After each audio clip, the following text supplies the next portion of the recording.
here's a little bit better down here in Trumbull and Mahoney County. I don't get to spend a whole lot of time down here, and you're always welcome to come up and visit in Ashtabula County. So thank you also very much for the opportunity. So we'll things over to start out the meeting with our summary reports from our committees. First up is the Technical Advisory Committee, and Gary's not able to be here today, so I believe Lisa is going to give that report for the for the TAC chair. I will. Thank you, Commissioner. Gary had to go back to the office for our meeting, so I'm going to give the overview of the last few TAC meetings. So since the last policy board meeting, we've had technical advisory committee meetings in January and February. Those were both held virtually. And during that time, we had nominations and elections for 2022 TAC office, at which time Gary Schaefer was reelected the chair and Bob Durbin was reelected chair of the TAC. Some of the programs and meeting or topics that were discussed at the meetings included the 2050 Metropolitan Transportation Plan development timeline, bike and pedestrian plan development was discussed, the 2022 Safe Routes to School process and application, the final Mahoning River corridor revitalization plan was discussed, the ARC Inspire program and new federal ARC goals and county designations. And we also had a presentation by Michael Baker International on the recent activity and the findings of the Lordstown Smart Logistics. And various economic development topics were discussed, including the task order contracts and pending EDA applications. And lastly, we like to tell you the policy board resolutions that were reviewed and approved. There was one, and it was an intergovernmental review resolution. It was 001-2022. And that concludes the presentation of the TAC. If there's any questions, I'll be happy to answer them. Questions? Thank you. All right, thank you very much. Our next committee report is the Citizens Advisory Board. Is Samantha here to give that report? Hey everyone, Samantha Yanucci here. This is the Citizens Advisory Board report for March 7th, 2021. So since the last General Policy Board meeting, the CAB met virtually in January and in February. In January, the Eastgate Environmental Program Manager, Stephanie Dyer, provided details on the status of the dam removal projects, as well as an overview of the Mahoning River Corridor Revitalization Plan, which has been finalized and is available online. Following the meeting, the CAB members approved the leadership positions for 2022, with Kevin Kern acting as chair, Ray DiCarlo as vice chair, Samantha Yanucci and Genevieve Germanic as General Policy Board representatives. In February, Eastgate's Economic Development Planner, Mark Ragazine, and Broadband Coordinator, Steve Kristen, provided information on the broadband efforts that the agency is pursuing, including priority projects and the draft broadband strategic narrative. And following the meeting, the CAB members approved General Policy Board Resolution number 002-2022. Lots of twos in there.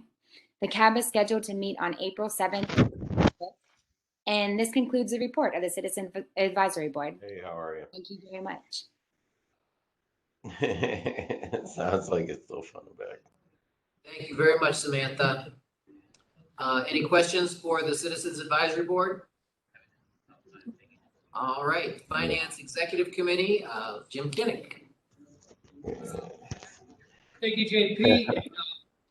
Take the opportunity to thank JP for his willingness. For sure. So these are the weekly Northeast Ohio Senior Management Team meetings, and I'm keeping you out of it. So, and then it's the goal is to everybody do cross train. I do bi-weekly. Mine's mostly transportation, and Jean does weekly.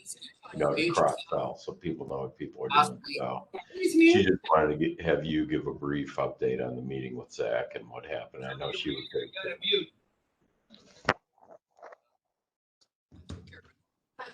It's hard to get Tony to stop talking.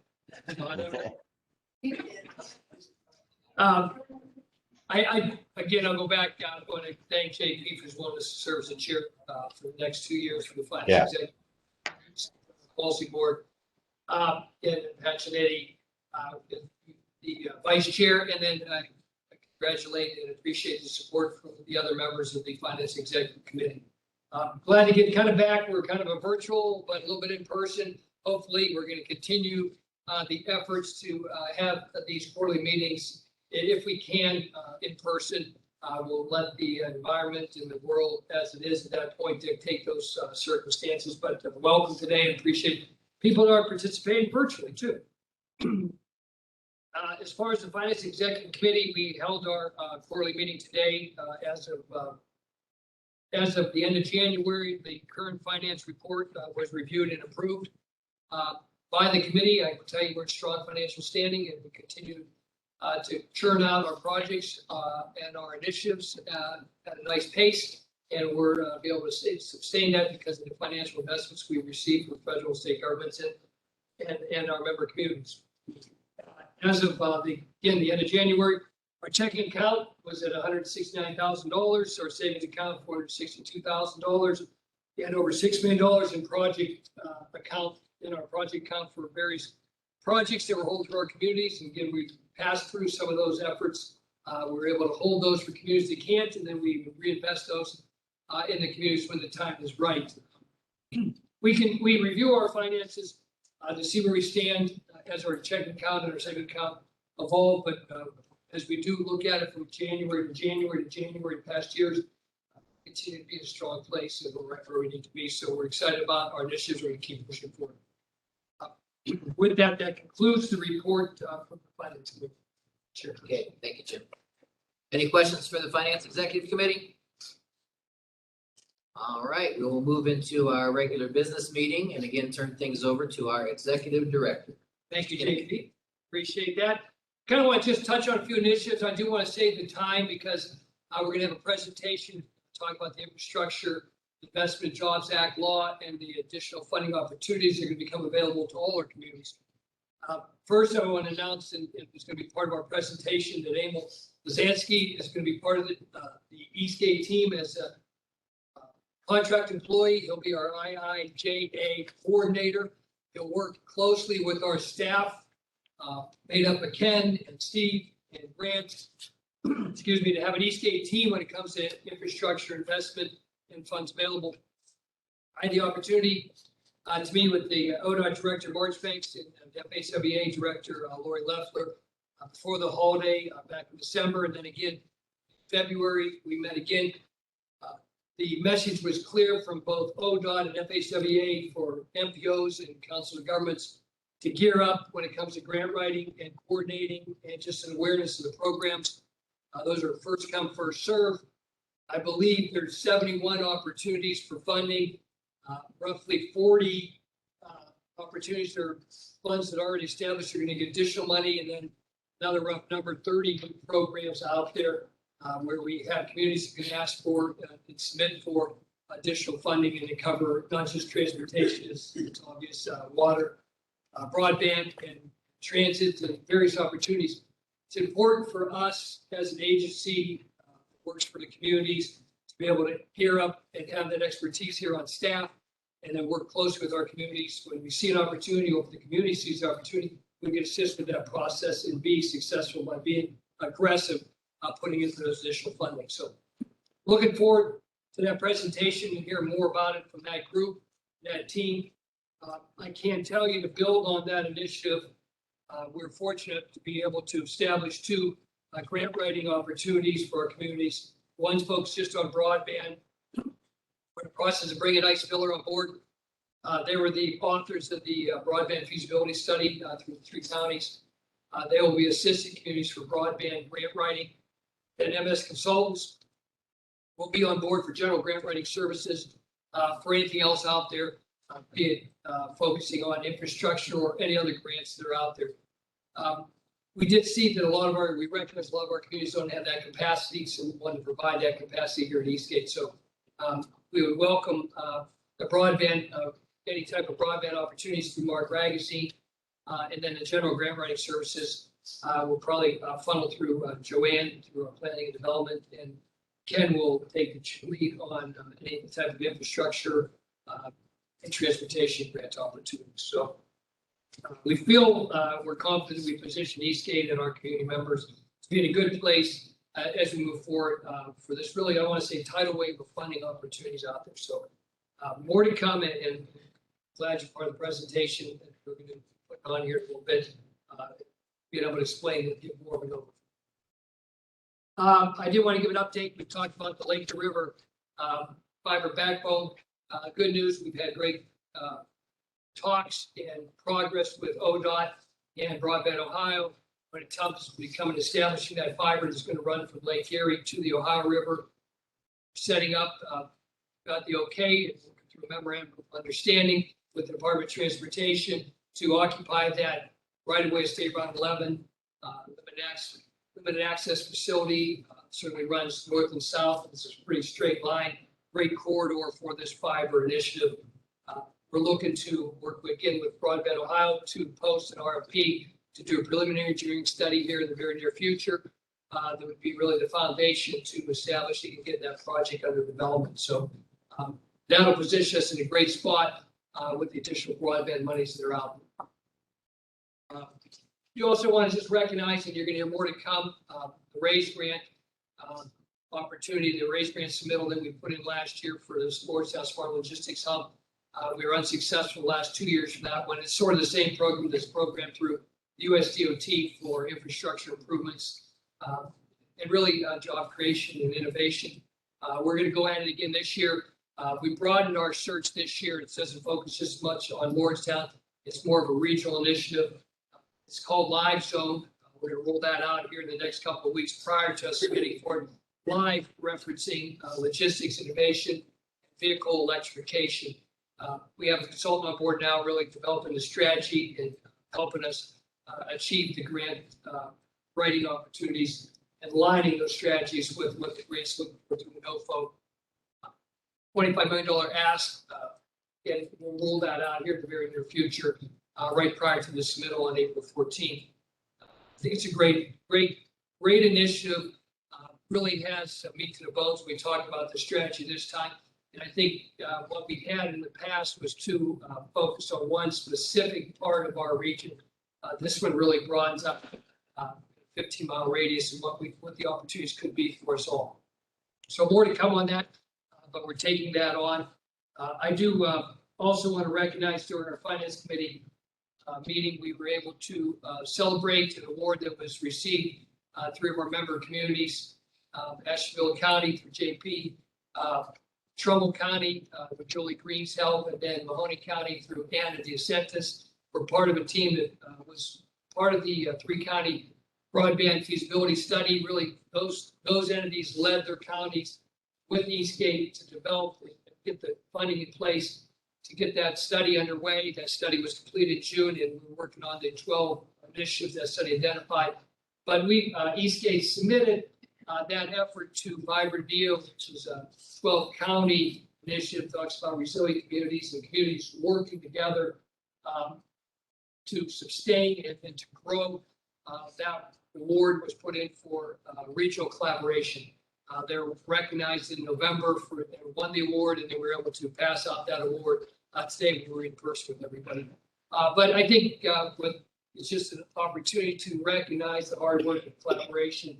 It really spells out what we're doing here at Eastgate with our communities, is working together for a common vision, a regional vision to move us forward. So congratulations to those communities. Congratulations to Mark and Steve Chris here at Eastgate to continue to move that forward. And again, from that grew the fiber backbone that's, hopefully, fingers are still crossed, be funded to an RFP and into a project here in the very near future. So with that said, I think I covered a lot, jumped around a lot. I would normally give a little bit more, dive into a few more projects, but I really want to save the time for the group that's going to present about the IIJA opportunities and give more of that overview. I'll ask Ken Simpson, our Director of Transportation Infrastructure, to kick us off. And it's a PowerPoint presentation, and then we're going to interact with some of the team members to kind of dial down to how this really can affect our community. So with that, I'd offer Ken the floor. Thanks, Jim. So let me start off by saying that the Infrastructure Investment and Jobs Act or the bipartisan infrastructure law are the same thing. So Jim refers to it as IIJA. I tend to refer to it as bill. So if you hear those two terms, bill or IIJA, it's exactly the same thing. So, you know, how do we lay the groundwork to access these funds? Again, this is, you know, as I go through this, this is, you know, going to seem very overwhelming. $1.2 trillion or $1 trillion available, not so much in formula funds, but in discretionary grant applications. What I would say, though, that these two documents that Eastgate has, the SEDS, which is handled by our economic development side, and Mark, I'm not going to get into much on that. He's here, so if you want to talk to him later, you can. But the Eastgate 2050 Metropolitan Transportation Plan is sort of that groundwork that we lay throughout the year. For those of you that have been around as long as I have, ICE-T, T21, FAST Act, and now Bill, that's what we do. You know, we've been doing this. Congress, as an MPO, that's what we're tasked to do, to make sure that our planning efforts make us eligible when these federal dollars become available to be used. So with that, you're going to see a lot from Justin and Stephen on our development of our 2050 long-range transportation plan. I encourage you to make the effort in your communities, not only on the planning side, but also the project selection side. Because as you see in this next slide, both the bill and our MTP have the same, not values, but visions. You know, we strive for equity, access to mobility, transportation, mobility, safety, air quality, asset management, and technology adoption. So that's what we do every day here through our planning efforts. And again, we follow our vision statement. So let me jump into just a quick overview of Bill.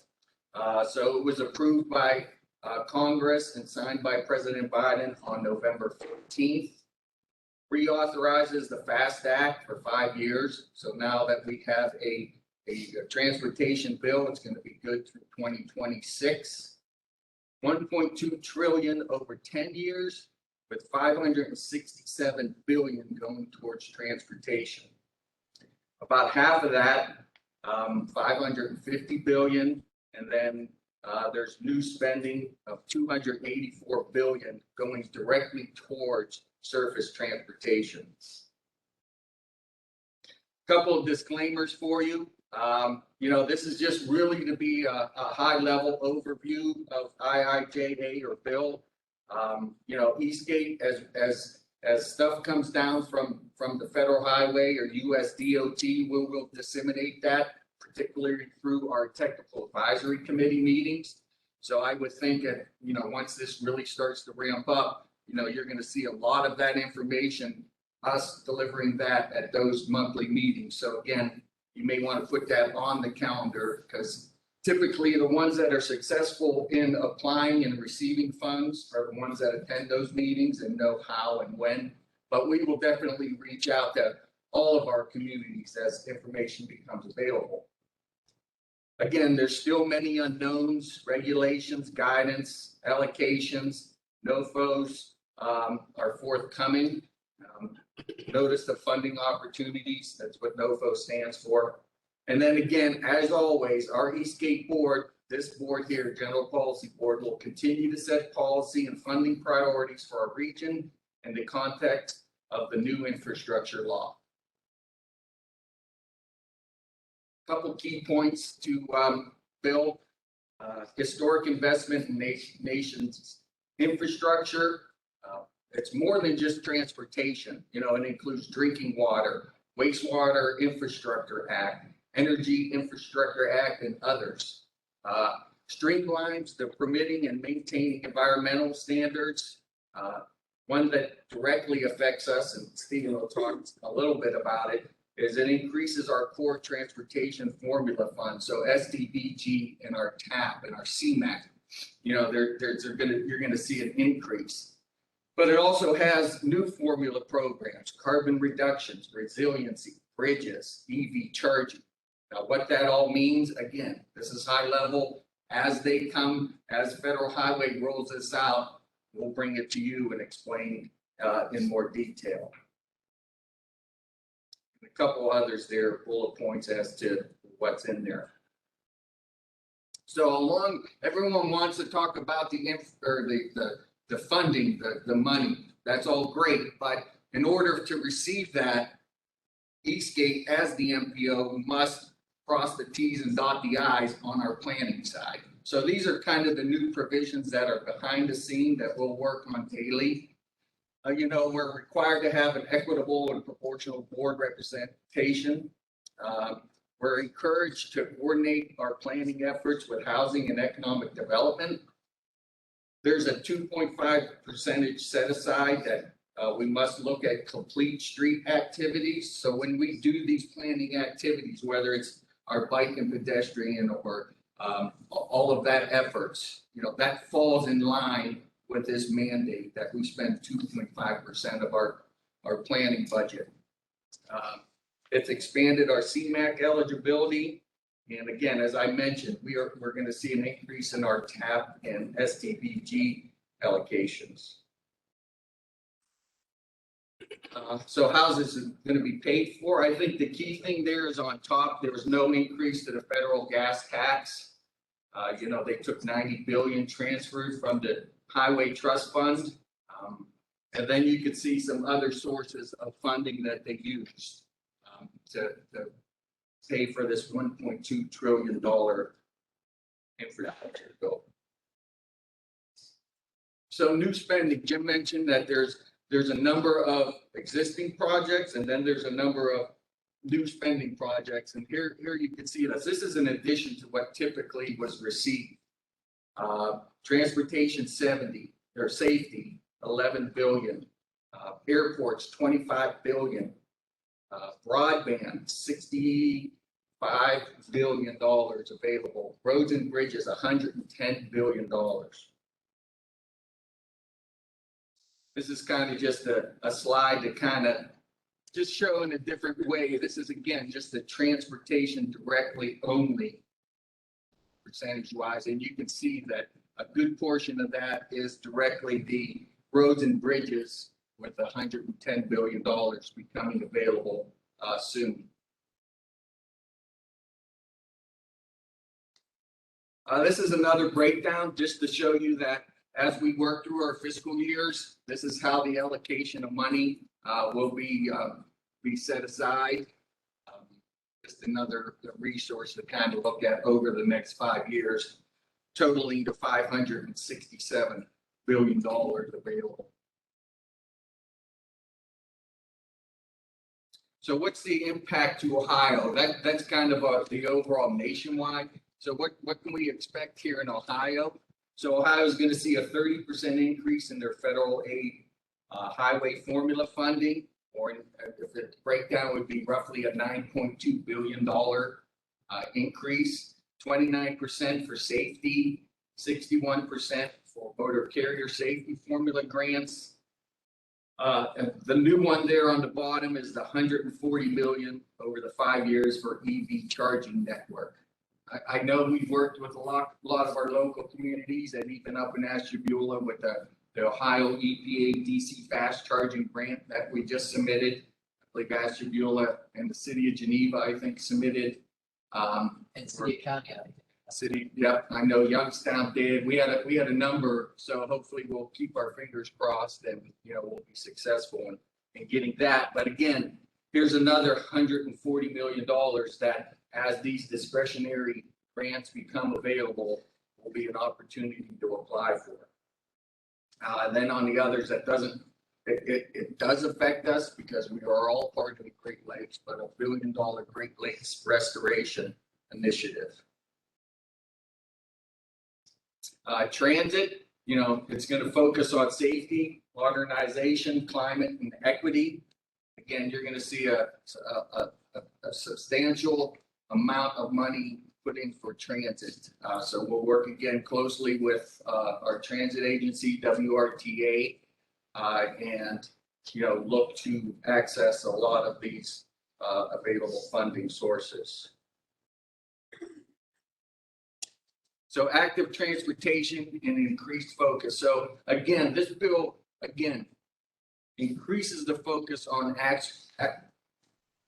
active transportation, walking, biking, you know, that quality of life things that go along with transportation, roads and bridges. But, you know, they're gonna see a 70% boost in our transportation alternatives program. What I like to say, and Stephen will say, you know, we roughly get about $1 million. We get $500,000. We allocate about a 2-year program for $1 million. We get about $3 or $4 million in requests for that program. You know, that's a very successful. You can see by just the interest that, you know, there's a lot of need for those types of projects. New would be a $5 billion a year safe streets and roads for all. There's an increase in safety and accessibility transportation options. The manual will be updated, and then that one on the end, the new crash reporting standards to capture cause of pedestrian deaths. You know, Grant in our office is already working on that. You know, as we read through this bill and we find these planning initiatives that we must accomplish, it kind of does a complete turnaround from the way that we look at, you know, it's almost you've got to have the accidents or the deaths before you can apply. This is kind of a new look at it. This is like, hey, before we get there, you know, let's take care of the problem because the locals know that there's an issue, but the numbers don't show it. Great example of that was 5 Points roundabout at Western Reserve Road. That intersection was so bad, there was no accidents because it was so bad. People went through there 2 miles an hour. So there was no real safety funding pot. This kind of takes another look at that, which kind of eliminates that aspect of it. So I mentioned before, it's not just transportation, it's other programs. So again, $100 billion over 5 years for infra and RAISE. You know, Jim mentioned that coming up in April. This is probably one of, I think, the only one at this point from this bill, this NOFO has come out. April 14th is the deadline.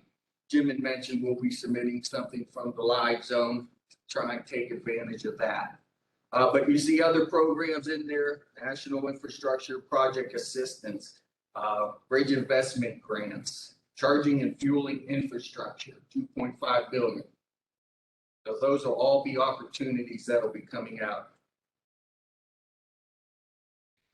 Rail, historic increase, $66 billion for Amtrak over the next 5 years. And there you see a number of bullet points there that kind of touch on some of the available projects. Broadband, Jim mentioned, you know, we have a great broadband effort going on here, but $65 billion for broadband infrastructure, $1 billion for grants for middle mile infrastructure, you know, $2 billion to support for rural areas. And again, you know, that's more on the, when I said about the SEDS, that's more on the SEDS side with Mark, and that'll be kind of his lane and his avenue along with Joanne. Energy infrastructure, invest more than $65 billion in clean energy investments. Investment in supply chain and clean energy technology, nuclear energy and hydropower investments. So you see a number of initiatives outside of what we would consider our traditional transportation, roads and bridges. Resiliency, another element in here as far as resiliency and what's available, will be available under this. Water infrastructure. You know, it includes Senate passed the Drinking and Water Wastewater Infrastructure Act of 2021. Now, what all that means? Yes, well, as it comes to us and as we move forward, we'll provide that information. Airports. Somebody raise their hand. Yeah, it's Kurt Prinsick. He's got a question. Yeah, hi, this is just on water and wastewater. Many of you have worked with the Ohio EPA Division of Environmental and Financial Assistance. They're going to be the lead on all water and wastewater infrastructure as part of this. So if you need a contact with that group, you can certainly reach out to me and I will get you to the right place. Or if you already have your existing contacts, they can help you out. Thanks, Kirk. And again, airports, 25 billion overall, 20 billion for airside projects, air traffic, 5 billion for the air traffic control infrastructure. Ports and waterways, funding through the Army Corps of Engineer infrastructure priorities. 912 million for ferry boat and terminal construction. Now, again, some of these may not apply directly to us, but this is just kind of give you an idea of what is included in this massive $2 trillion infrastructure bill. So we do have a couple of helpful resources here. This will be on our website. I know Grant in our office, again, has been kind of putting together, I want to say, we have complete streets. This may be a complete list of all of these resources that I think at some point, or we may even have it already, will be on our website. We may have something dedicated directly to, to Bill, where, you just go on there and all the information we currently have will be listed. So I would suggest that, you check our website often, or you give us a call. We'll definitely help you moving forward. So what's next? So the federal agency has issued regulations, guidance, apportionment tables, and discretionary grant NOFO. So as I started before, I believe right now the only one that is out there is RAISE. So they're going to come fast and furious, but we're still waiting for those. Then Ohio still has to analyze their state apportionments. So these are what were given. Now they have to analyze them, and funding as well as required state and local match. So again, as everyone is aware, typically very rarely do these federal dollars come without a match to them. There is some cases where it's 100% eligible. But typically, in our side, it's usually an 80-20, 80 on the Fed side, 20% on the local. I know Mark's changes on the SEDS. I don't want to get into the weeds there, but the state will have to determine that.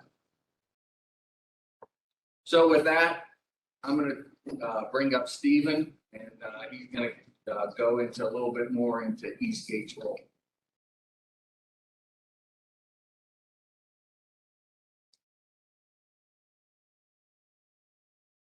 Thanks, Ken. Good morning, everyone. As Ken mentioned, I'm Stephen Zubik here with Eastgate, and I'll kind of be acting as our program manager of sorts for Bill, and relaying information, getting all the data to everybody. So I just want to touch real quick on what Eastgate's role is. Jim touched on it a little bit earlier. Ken mentioned it a little bit, but just to clarify everything, make sure everyone understands how this is going to work. I guess talking about, first off, the two different things that Ken brought up. First, the big increase in the formula funding, and the second one is all the new discretionary grants. So the formula funding and the increases there, we're really working all the way out through fiscal year 2027, and not exactly sure yet of what those percentage increases are, but we expect to see 20 to 30%, and transportation alternative side, the pedestrian stuff even higher. But seeing an increase in those programs. This is the stuff that applications come directly to us, directly to Eastgate. We manage those funds. We go through our TAC, CAB, and policy board to program projects, select those lists. So these three programs here, this is where you guys are going to see the applications come in directly to us, how we've always done it. The bottom part there, the discretionary grants, this is all the new stuff. Abel's going to talk about some of these a little bit. We're talking about having a workshop possibly 4, 6, 8 weeks out to really dive into these programs a little bit more. But this is where our role is going to change a little bit, and we're just going to be that contact point.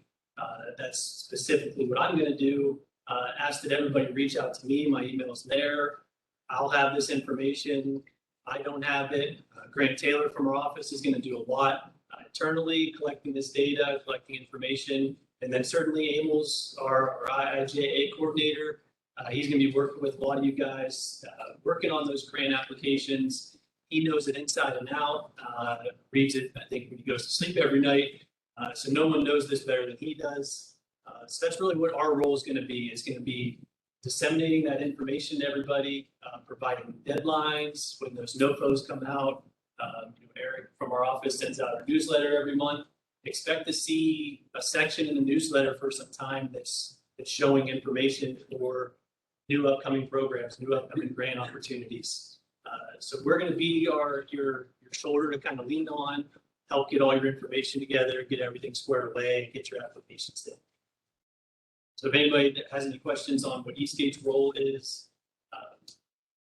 if not, I'll let Emil talk about some of the programs a little bit more and go into a little bit more detail.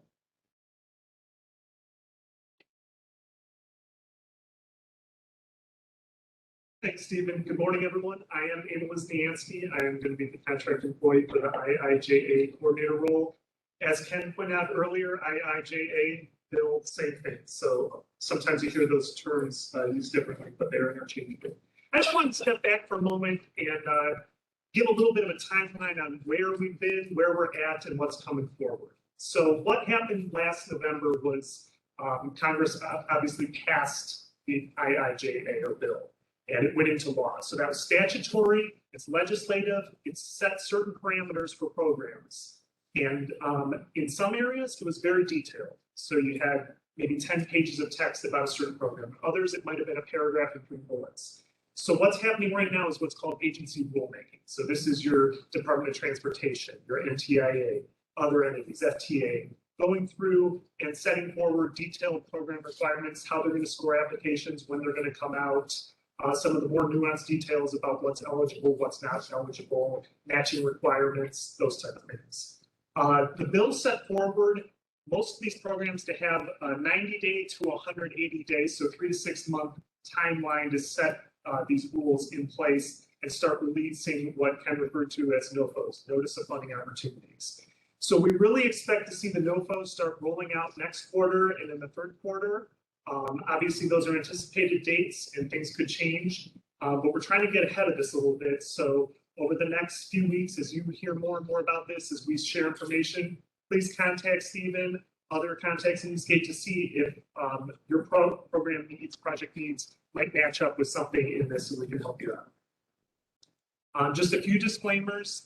Ken covered this, but again, a lot of these agency rules are still under development. So what you see here is the best knowledge we have of as of yesterday or today. Some guidance will be coming out in the months that come. For certain programs, don't expect to just wait for the NOFO. NTIA is one that I know Mark's, checking right now. There's a lot of pre-NOFO webinars. They're giving some additional information before the NOFO comes out. So that's helpful. Other programs, the NOFO is just going to come and we're going to have to react. And some of these programs don't have funding appropriated yet through Congress. I'll touch on one of those as we step through this.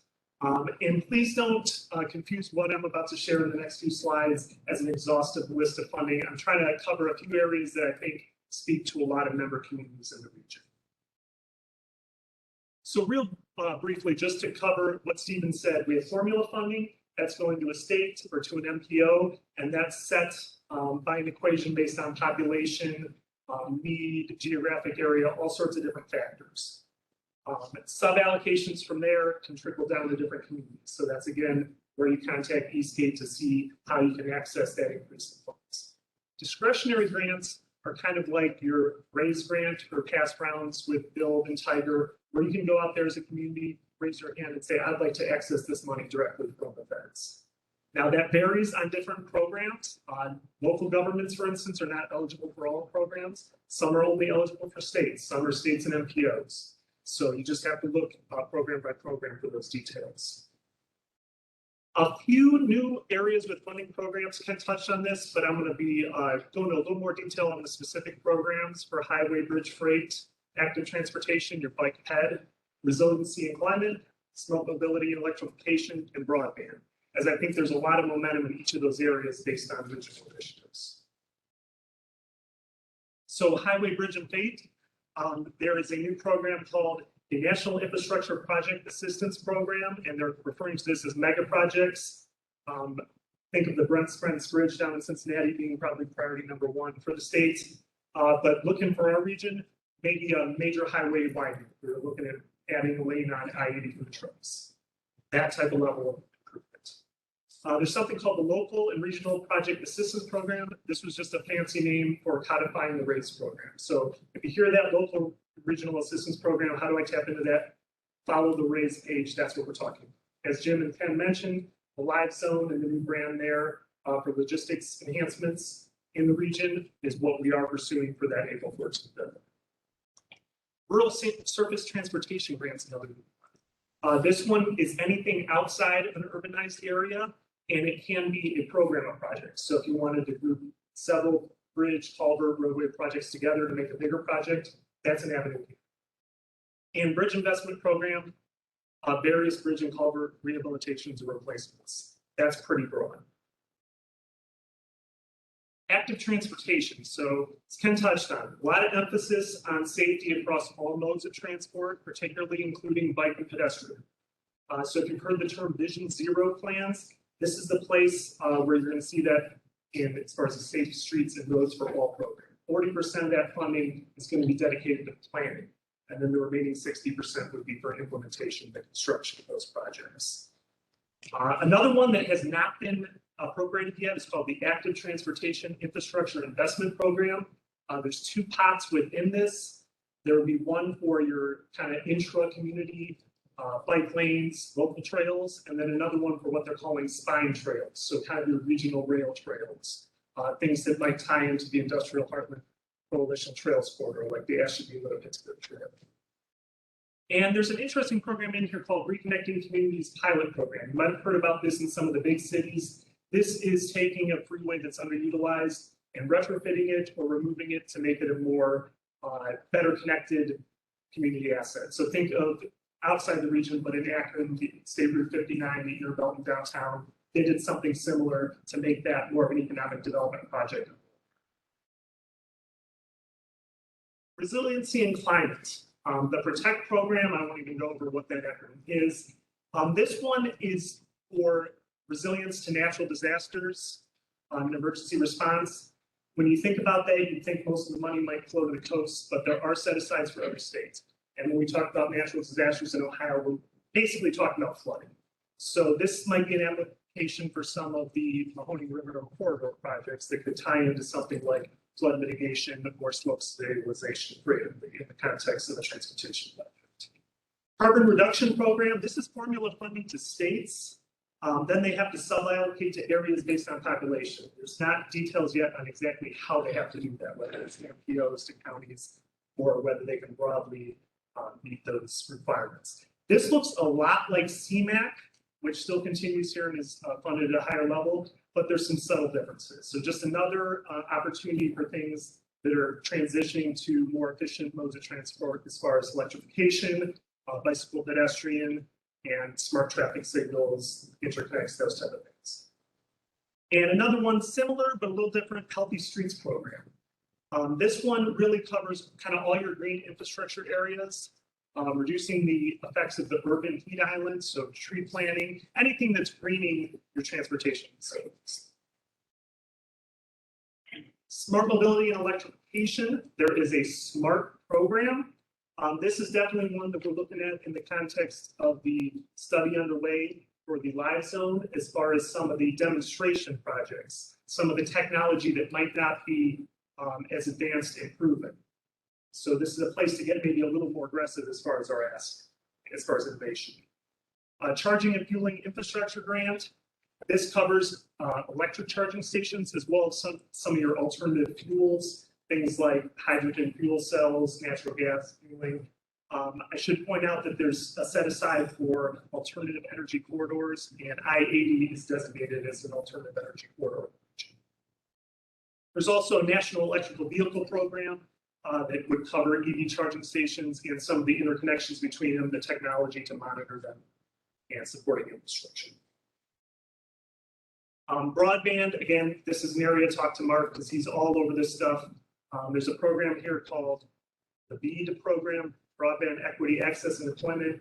I thought that should have been the BREAD program, just seems like a better acronym, but that's just me. This is money to the states, but for projects like the regional backbone that we talked about on State Route 11, Jim alluded to, this might be a way for some funds to trickle down to the region. The State Digital Equity Competitive Grant, this is for more of your softer side applications, your non-construction. So we're talking about adoption, training, equipment, software, public access computing centers, all things that tie in with the regional broadband program and that need for digital equity. So Steve Christian and Mark are kind of all over this thing, but think about this as sort of your wraparound services. There's also a middle mile grants program. This is kind of getting into your nuts and bolts engineering construction to extend the regional fiber network over there. What I share here is from the feds, as current as far as we know and anticipated dates. You can see for a lot of these programs in the second and third from the left columns are quarter 2 and quarter 3. That's when we expect a lot of these NOFOs to start rolling out. Again, anticipated, so we'll let you know as soon as we hear differently. But we are trying to get ahead of this and get your feedback on what type of programs or projects you think might pair up with the regional transportation plan and SEDS, so we can start pursuing some of these.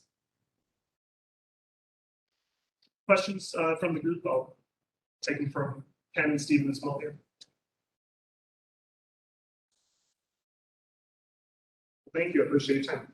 Hello. Hello. Yes. Yeah, my name's Ron Eiselstein. I'm here with Bob Mastriana. In the infrastructure bill, a good portion of it is hydroelectric that we read with all the dams, non-energy generating dams we have in the region, Mosquito, Lake Milton, even roaming shores. Is there a go-to person in Eastgate concerning a go-to person, contact person for hydroelectric in regards to the bill?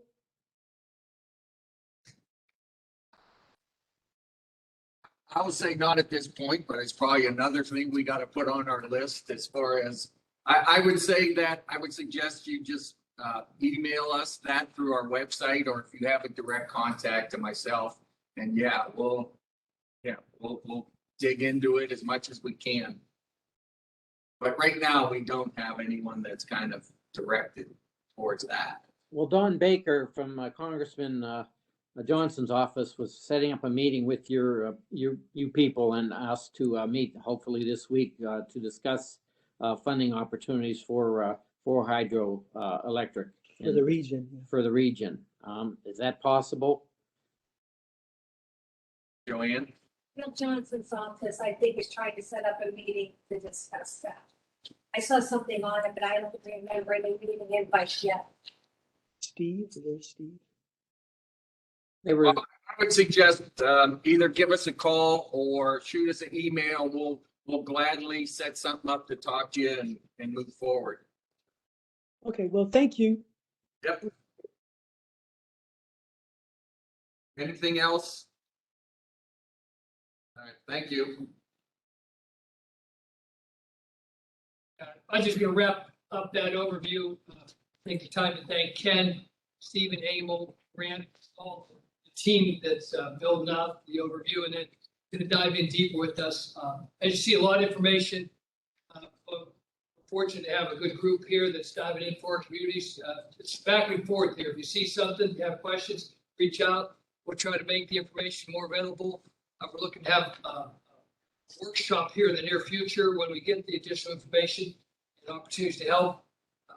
One thing that's important, we'll get the PowerPoint that we showed today up on our website. And again, if you have any questions, continue to reach out and we'll Look at the website for opportunities to come as they arise down the road.